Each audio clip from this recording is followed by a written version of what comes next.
ایک جہاز پتا نہر سویز میں، پیچھے لائنیں لگی، اور روزانہ میں آج اس کی رپورٹ پڑھ رہا تھا، روزانہ پوری دنیا کو 9 ارب ڈالر کا نقصان ڈیلی ہو رہا ہے۔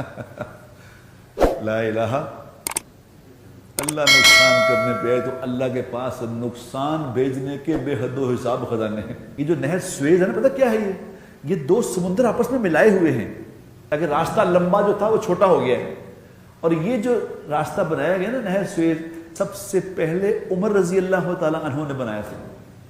جب 18 ہجری میں قحط پڑا تھا، عمر رضی اللہ تعالیٰ کی حکومت تھی 22 لاکھ مربع میل پہ، تو انہوں نے سارے علاقوں کے گورنروں کو کہا کہ بھی سب غلہ بھیجو، سب جگہ۔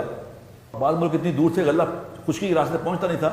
ابو العاص رضی اللہ تعالیٰ گورنر تھے مصر کے، تو عمر نے بلایا سب کو کہ سب فوراً مدینہ منورہ آؤ، تو وہاں بلایا کہا کہ بھی حل بتاؤ اس کا کیا ہے، تو انہوں نے کہا جی اس کے یہاں سے سمندر، دریائے نیل کو اگر سمندر سے ملا دیں تو 104 کلومیٹر کا فاصلہ ہے، اگر اس کو ملا دیں تو ہم بڑی جلدی سامان پہنچ جایا کرے گا۔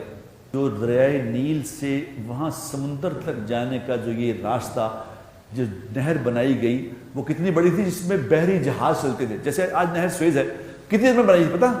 104 کلومیٹر لمبی نہر جس میں جہاز چلتے تھے، وہ 6 مہینوں میں بنائی تھی، 6 مہینوں میں، اور جب ٹیکنالوجی بھی نہیں تھی، کچھ نہیں تھی۔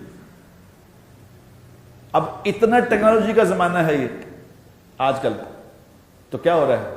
کتنی دیر میں بڑی بی آر ٹی بنی جا رہے ہیں۔ جو لوگ سچ مچ کے لوگ تھے جنہوں نے کر کے دکھایا کام، 104 کلومیٹر لمبا ایک دریا کھول دیا 6 مہینے میں بغیر ٹیکنالوجی کے، اور پھر وہ غلہ وہاں جانا آسان ہو گیا۔ یہ عمر رضی اللہ تعالی عنہ کا آئیڈیا تھا، یہ انہوں نے بنایا تھا،